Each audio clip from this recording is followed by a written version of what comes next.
Bonjour à tous et bienvenue à la deuxième saison d'Au-delà des préjugés, un balado porté par Diversité 02, un organisme communautaire au Saguenay-Lac-Saint-Jean pour la communauté LGBTQ+.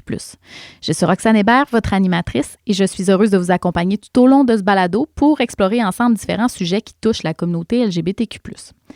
Nous aurons des invités inspirants, des histoires authentiques et nous créerons des espaces de partage et de dialogue.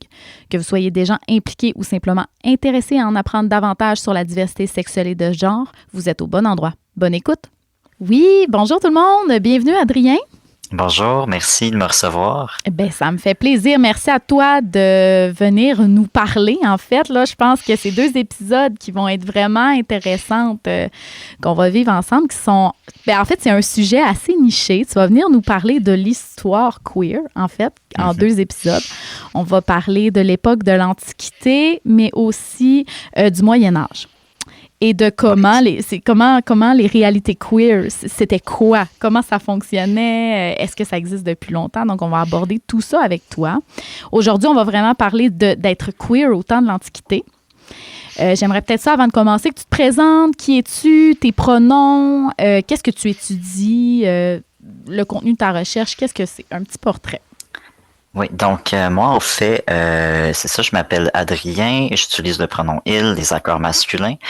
J'ai terminé cette année une maîtrise en littérature de langue française à l'Université de Montréal. Je me suis spécialisé vraiment en littérature du Moyen Âge. Puis actuellement, je suis étudiant à la maîtrise professionnelle en sciences de l'information et des bibliothèques aussi à l'Université de Montréal. Parallèlement, après ça, dans ma vie professionnelle, je suis co-rédacteur en chef une revue littéraire de critique, une revue, c'est ça, étudiante de critique littéraire qui s'appelle Fémur. Je suis aussi coordonnateur de la revue Sens Public, qui est une revue interdisciplinaire des sciences humaines et des humanités numériques. Puis dans mes recherches, je m'intéresse à la représentation des personnages trans, des personnages non conformes de genre. Dans l'époque prémoderne, on va voir que je dis trans, je dis non conforme de genre, mais c'est pas si simple, là. Il y a quand même des petites minuties du langage, comme on n'appelle pas des personnages trans à l'Antiquité, mais nous, on les reconnaît comme trans, donc je vais parler de ça. Puis je me spécialise vraiment dans le Moyen Âge, soit entre le 11e et le 14e siècle, donc les années 1000 jusqu'aux années 1300.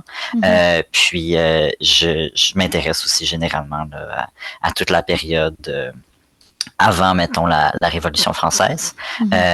Puis j'étudie surtout comme la manière dont la différence entre la manière dont les personnages sont nommés puis la manière dont ils se définissent par leurs propres mots, en fait. Ah ben oui, c'est vraiment intéressant parce que les mots qu'on utilise, comme tu dis, les mots qu'on a dans notre langage aujourd'hui ne sont vraiment pas les mêmes qui existaient à l'époque, j'imagine. Donc toi, c'est vraiment ça qui t'intéresse, de comprendre comment ils se définissaient, comment ils se représentaient à l'époque? Oui, c'est ça, exact. Oui, puis c'est pour ça que je suis en littérature, comme dans un programme de littérature plutôt que dans un programme d'histoire. Parce que moi, ce qui m'intéresse aussi, c'est les histoires qu'on raconte par rapport aux personnages de la diversité sexuelle, de la diversité de genre. Il y a 1000 ans, comment on en parlait, avec quels mots, est-ce que c'était représenté positivement, négativement? C'est que je me concentre là-dessus.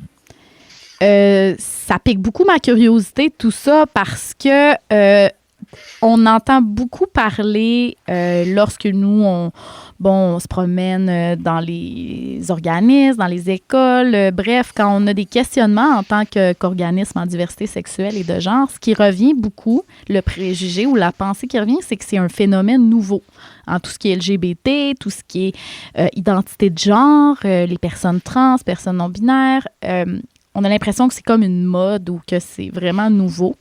Mais là, toi, ce que tu viens nous dire ou ce que tu étudies, c'est quand même des réalités qui remontent à il y a plusieurs milliers d'années. Là. Tu sais, ça fait quand même un certain temps. Premièrement, est-ce que tu pourrais me parler, mettons, à l'Antiquité? Qu'est-ce qui t'intéresse là-dedans et qu'est-ce qui t'a amené à t'intéresser à prendre ce chemin-là pour ton étude, en fait?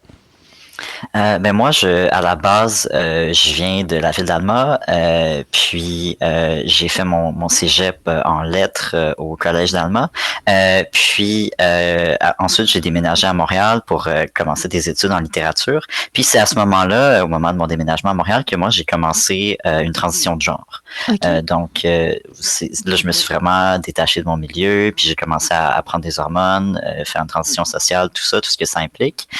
Puis quand je suis arrivé en littérature, moi, l'idée que j'avais de la littérature médiévale était vraiment super négative. J'avais lu des romans de littérature médiévale au cégep, j'avais haï ça, j'avais trouvé que c'est ça, c'était pas intéressant, c'était bizarre, ça m'intéressait pas, ça fait que je suis arrivé avec au bac en littérature avec l'idée que moi je toucherais pas à ça, la littérature médiévale.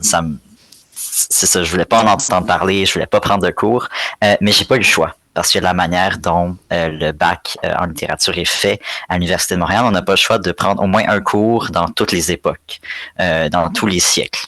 OK. Donc, littérature du 17e, du 18e, du 19e et la littérature médiévale. Donc, j'ai pris un cours vraiment à reculons. Là. Je voulais pas, ça m'intéressait pas, je voulais pas aller à mes cours. Mais le prof était super intéressant. OK. Puis, il nous a parlé d'un roman du Moyen-Âge où est-ce qu'il y avait un personnage qui naissait femme, puis après ça, qui était élevé comme un homme qui devenait un chevalier. Ah, OK. C'est que ça m'a vraiment intéressé, puis je me suis dit que tu sais je commençais moi-même à bon c'est ça apprendre les codes de genre. C'est pas facile quand on vit une transition à l'âge adulte, où est-ce que moi j'arrivais dans un milieu masculin, où est-ce que tous mes amis qui étaient des hommes cis connaissaient les codes, savaient comment ça marchait la masculinité, puis moi j'essayais comme de me débrouiller avec ça.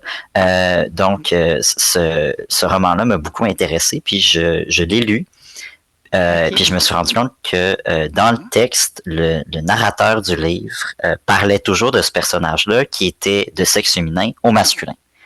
Utilisait des pronoms masculins, des accords masculins au Moyen Âge, tu sais, dans un roman qui a, qui est vieux de 800 ans.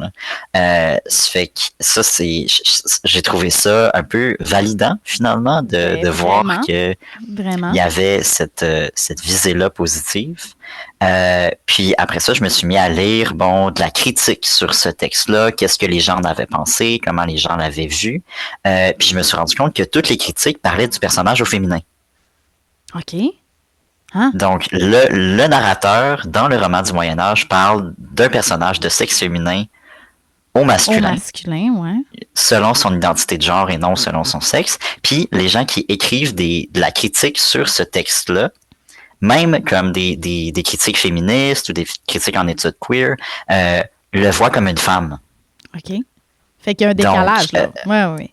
Oui, il y a vraiment un décalage. Puis moi, en fait, ça m'a tellement intéressé que j'en ai fait mon projet de recherche. Fait que pour un cours qui ne te tentait pas, finalement, t'as quand même été très impliqué, finalement. Ouais, puis ça avait un lien avec ton bagage personnel aussi, tu sais. Ça avait quand même un lien avec qu'est-ce que tu vivais à ce moment précis, tu sais. Ouais, exact. Puis moi, je pense que c'est ça qui fait la meilleure recherche finalement là, quand on s'intéresse à quelque chose qui vient nous chercher personnellement. Ça fait que finalement, j'ai écrit mon mémoire de maîtrise là-dessus. J'ai écrit comme 230 pages sur ce décalage-là entre le roman puis la critique. Puis ensuite, je me suis posé la question. Je me suis dit, OK, là, j'ai parlé du Moyen-Âge, mais qu'est-ce que c'est quand on remonte plus loin encore, quand on remonte dans l'Antiquité? Puis l'Antiquité, pour nous situer, tu nous as parlé de la période un peu, mais est-ce que pour les gens qui connaissent peut-être moins le langage du, mettons, 15e, 16e siècle, ça fait combien d'années, si on parle en termes d'années, ça fait combien d'années, ou si on peut donner Jésus-Christ comme référence, ça se situe avant, après? Ben, l'Antiquité, c'est vraiment une période qui est très, très longue. Là. On parle de l'invention de l'écriture en moins 3300 jusqu'à la chute de l'Empire romain en 476. Donc, c'est une période qui couvre là, plus que 3000 ans. Puis quand on parle d'Antiquité, ce qui est intéressant aussi, c'est qu'on parle pas seulement d'une période, mais on parle aussi d'un lieu. Quand on dit l'Antiquité en général en histoire, on va parler de spécifiquement l'Europe, le nord de l'Afrique, comme ce qu'on connaît aujourd'hui comme le Maghreb, l'Égypte, puis l'Asie de l'Ouest. Donc, c'est-à-dire l'Iran, l'Irak, la Syrie, puis une partie de la Russie. Donc, l'Antiquité, c'est cette période-là, mais aussi cet espace. OK. Ben merci de nous situer. Je pense que ça va pouvoir nous aider à nous situer dans l'histoire et dans le monde. Fait que toi, si tu peux me parler, peut-être, bon là, comme tu dis, on parle pas nécessairement d'époque, mais parle-moi un peu du contexte social à ce moment, dans cette période-là, ou dans comment ça se présentait et comment on parlait finalement des réalités queer, quelle forme ça pouvait prendre. C'est intéressant parce que c'est quand même difficile de résumer le contexte social d'une époque qui dure 3000 ans. Mais généralement, c'est à ce moment-là qu'on voit apparaître comme les premières civilisations. L'Égypte, ça c'est dans l'Égypte ancienne, ça c'est dans le temps de l'Antiquité. La Mésopotamie aussi. Puis après ça, plus tard, des civilisations dans le nord de l'Afrique, comme en Turquie, pas en Turquie, mais en Tunisie, puis en Libye actuelle. Puis aussi en Grèce et à Rome. Donc, c'est vraiment les premières grandes villes, les premières démocraties aussi, puis surtout l'invention de la littérature. Mm-hmm. Donc, puis nous, l'accès qu'on a en fait à l'Antiquité, c'est moins par des traités historiques, comme aujourd'hui, on a des historiens qui écrivent comme factuellement ce qui se passe entre telle année et telle année. Mais à ce moment-là, ce qu'on avait, c'était vraiment surtout des récits, des contes, des épopées, ce genre de choses-là. Donc, c'est surtout comme ça qu'on a accès à cette période-là, ce qui est intéressant parce que on va pas regarder un récit historique de la même manière qu'on va regarder un conte, parce que dans un conte, il y a des géants, il y a des monstres, il y a ce genre de choses-là. Puis, il y a tout un travail à faire pour départager le vrai du faux là-dedans, la fiction de la réalité. OK. Puis, dans les récits ou dans les contes, j'imagine que là, dans ce que tu étudies par rapport à ce qui est lié aux réalités queer, c'était beaucoup à travers des contes ou des récits. Est-ce que c'est ce que je comprends? Et comment on pouvait représenter les personnes de la diversité sexuelle, de genre, ou les personnes queer, comme on les nomme aujourd'hui? Ça ressemblait à quoi, les figures ou de la manière... c'est ça qui est intéressant parce que des fois, il y a beaucoup, comme je disais, il y a beaucoup de choses écrites qui nous sont parvenues de ces périodes-là. Puis des fois, c'est difficile de comprendre les représentations de personnes de la diversité dans des époques tellement lointaines, parce que nous, quand on pense diversité, on a tendance à renvoyer à ce qu'on connaît, aux termes qu'on connaît, surtout transidentité, homosexualité, ce genre de choses-là.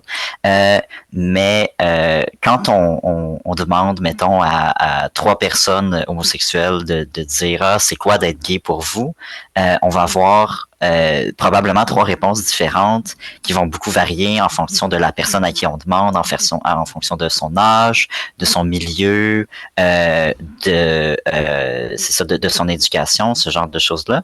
Donc, plus le milieu change, plus la réponse change. Puis là, si on demande si on regarde des textes qui ont 3000 ans, puis on leur dit, OK, c'est quoi pour vous la diversité? C'est vraiment, vraiment différent. Donc, c'est pour ça que c'est d'appartenir à la diversité sexuelle, c'est vraiment quelque chose qui est culturel. Puis je commence là-dessus parce que c'est important à garder en tête pour la suite, là. Puis, je te dis au début de l'épisode que on entendait souvent ça, que d'être queer, c'est une mode maintenant, c'est récent.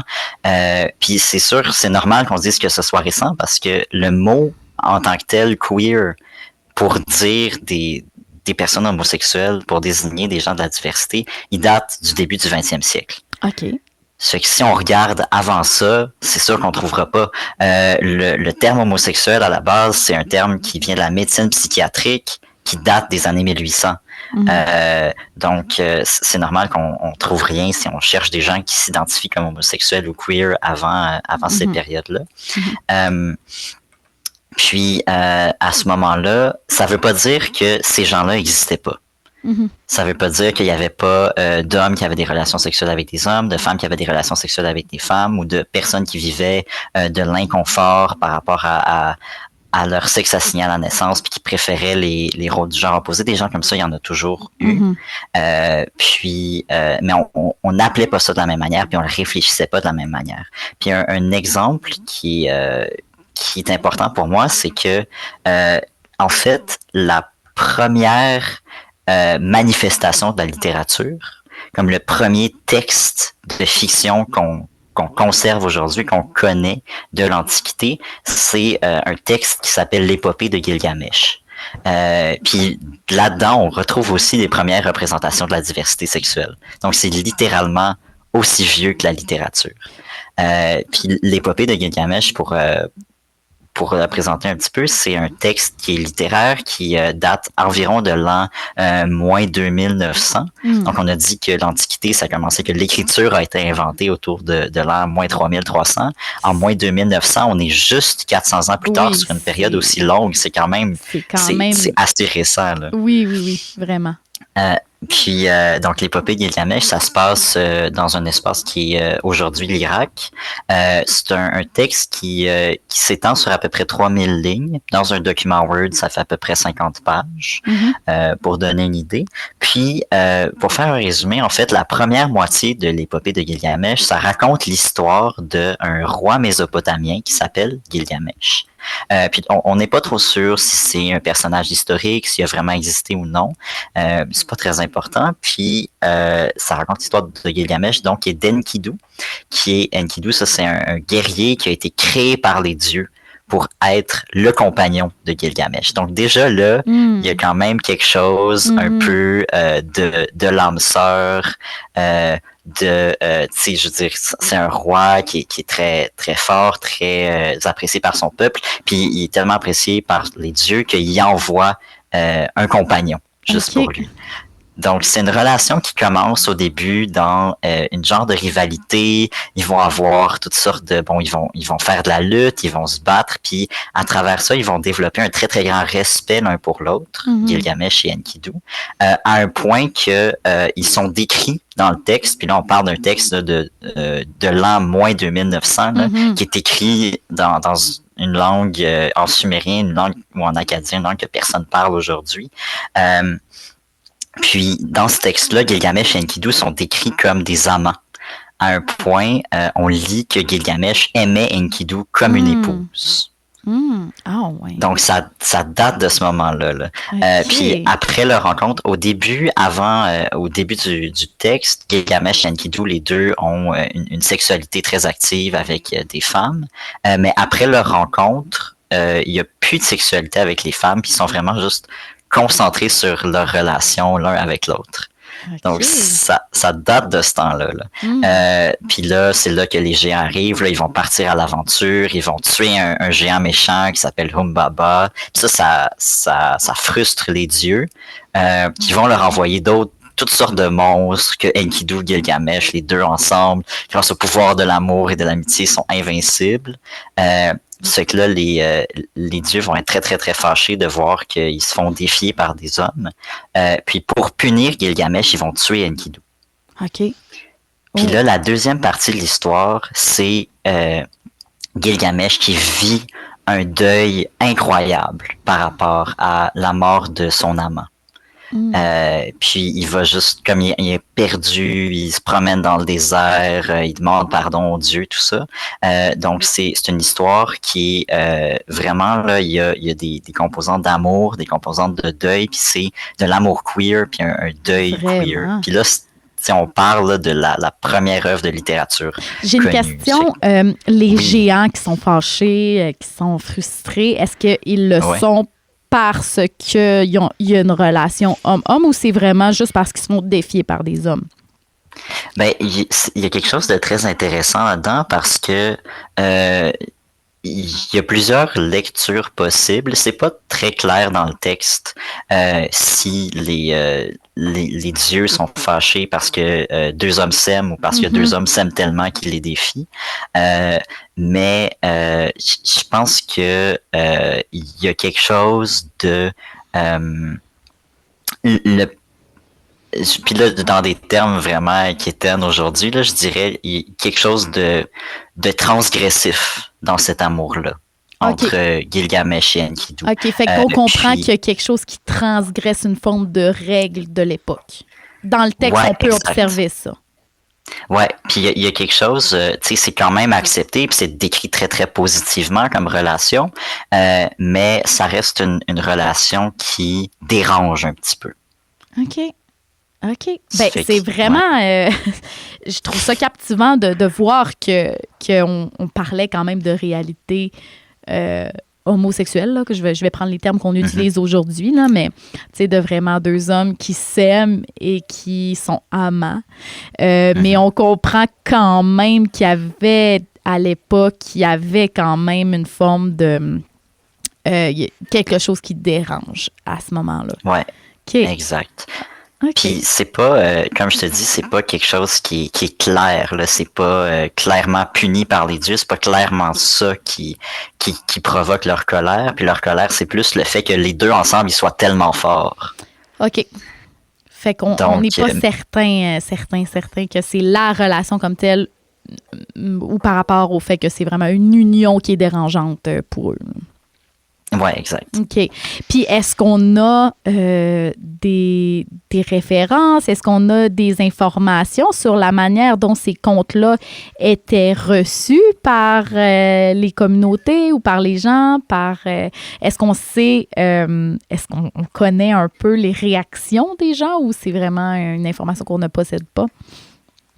C'est pas vraiment une information qu'on a parce que, comme je te dis, c'est les textes les plus anciens qu'on conserve, puis on a vraiment ça. Il y a pas dans des époques plus récentes, comme par exemple dans les années 1700, dans les années 1800, là il y a des textes qui existent, puis il y a aussi tout un corpus autour, toutes sortes de textes, bon, des gens qui réagissent dans les journaux, des gens qui s'écrivent des lettres entre eux pour parler des textes, des clubs de lecture, ce genre de choses-là.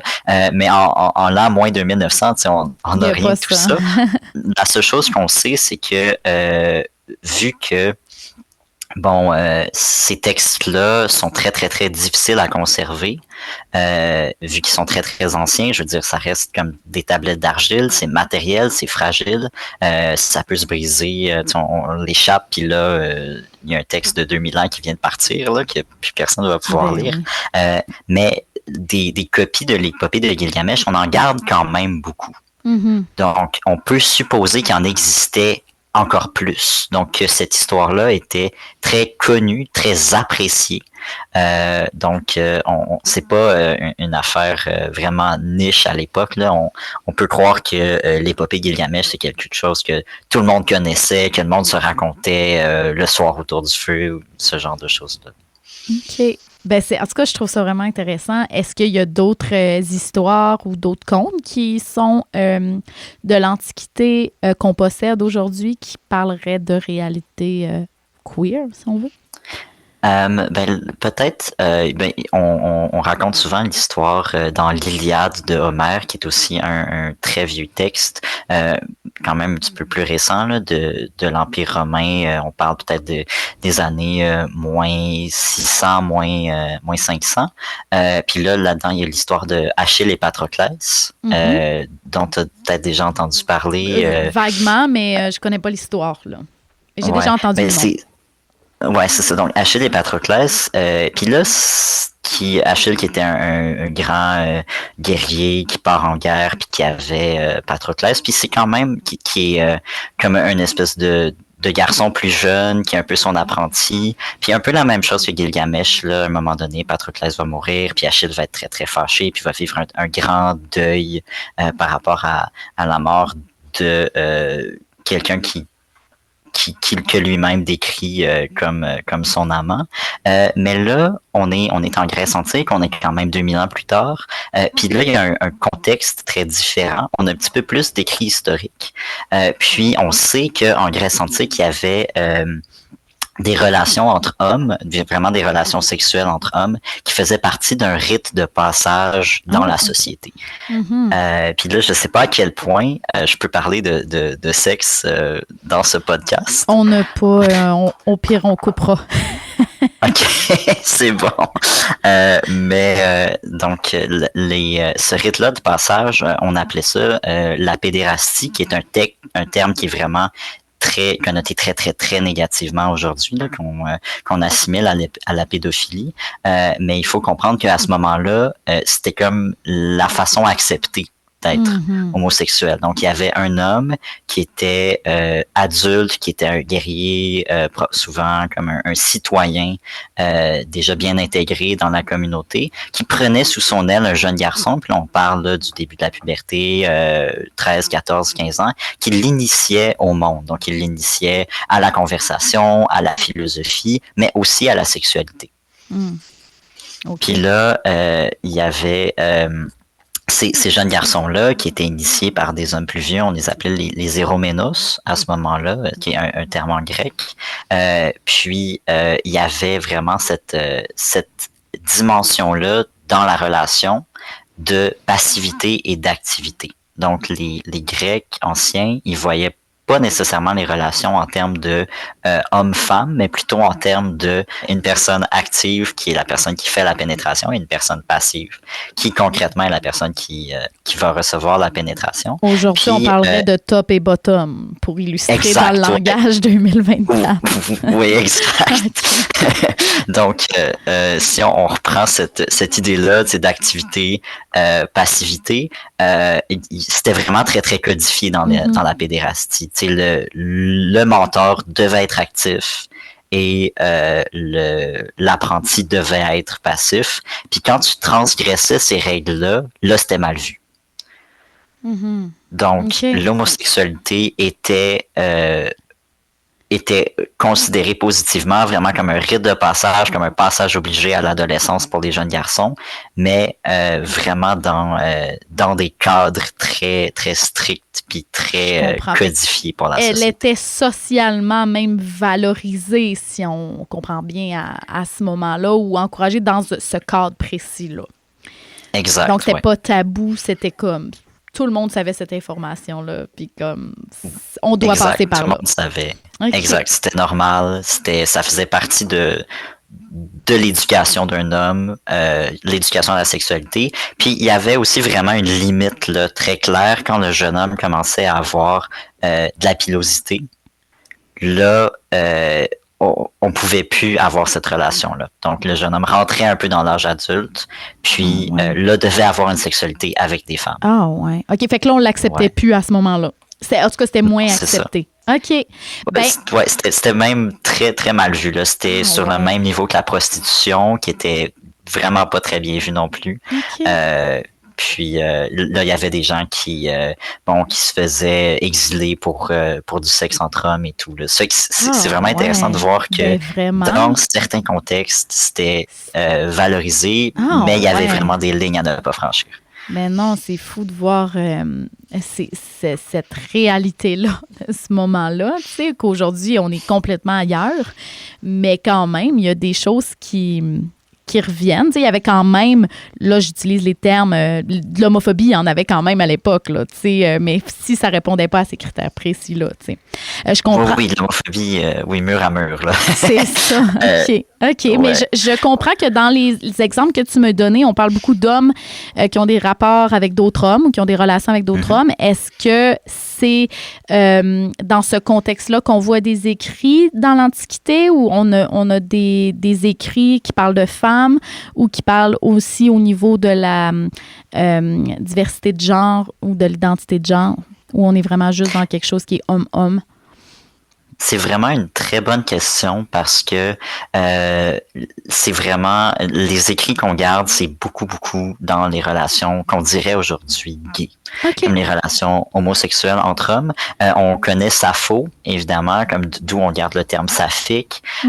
Sappho qui était une poétesse grecque qui vivait sur l'île de Lesbos. Aujourd'hui, on a le terme lesbienne d'après l'île de Lesbos. Puis elle, on parle de poèmes qu'elle écrit vers moins 700.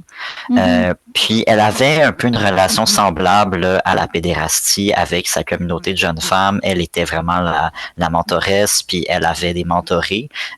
Puis là-dedans, dans ses poèmes, elle décrit comme tout son amour pour les jeunes femmes, puis son affection pour elle, mais c'est quand même assez rare. Là. On garde. Puis Sappho, ses écrits sont conservés non pas parce que c'était justement lesbien ou quoi que ce soit, mais c'est parce qu'elle écrivait de la très bonne poésie. Mm-hmm. On considérait à cette époque-là que les poèmes de Sappho, c'était des modèles esthétiques, c'était des modèles à suivre, puis c'était moins par rapport au contenu que à la forme, je dirais, au contenant. Pour la diversité de genre, là, je vais admettre mon ignorance, mais moi, j'en connais pas. J'en connais pas beaucoup. Je sais qu'il y a des textes qui jouent sur les rôles de genre. Mm-hmm. Bon, qu'est-ce que c'est qu'un homme? Qu'est-ce que c'est qu'une femme? Gilgamesh fait partie de ça. Il y a beaucoup de questions sur... c'est ça, les rôles codifiés dans la société par rapport au sexe, mais de diversité de genre, moi, j'en connais très peu là, dans l'Antiquité. OK, bien peut-être qu'on aura l'occasion d'en apprendre davantage dans l'épisode qui parle du Moyen-Âge. J'imagine que tu as d'autres exemples aussi à nous partager. Oui, tout à fait. Ben c'est parfait. Fait que sur ça, Adrien, pour cet épisode-là, c'est ce qui conclut, à moins que tu aies quelque chose à nous mentionner en terminant. Ou un petit résumé de l'époque, si on veut, là. Ouais, en fait, si on veut résumer, on peut dire que par rapport à aujourd'hui, les réalités queer étaient vraiment très différentes, mais on trouvait quand même des gens qui pratiquaient des sexualités qui étaient hors de l'hétéronormativité. Il y a des époques et des lieux où est-ce que c'était très codifié. Il y a des époques où est-ce que c'était plus ou moins bien reçu, mais ça a toujours existé. Puis on en a toujours parlé. Ça nous a toujours intéressés, en fait. Ben, je pense que c'est intéressant de retenir ça de cet épisode-là parce que ça ne date pas d'il y a 10 ans. Là. C'est pas une nouvelle mode. Puis on en entend beaucoup parler aussi de la montée de la haine en ce moment. Il y a beaucoup de préjugés. Fait que je pense que c'est intéressant. Là, ton épisode est très pertinent justement par rapport à ça. Fait que je te remercie. Puis on se retrouve pour un autre épisode là, qui va parler du Moyen-Âge. Ben, merci beaucoup. Merci.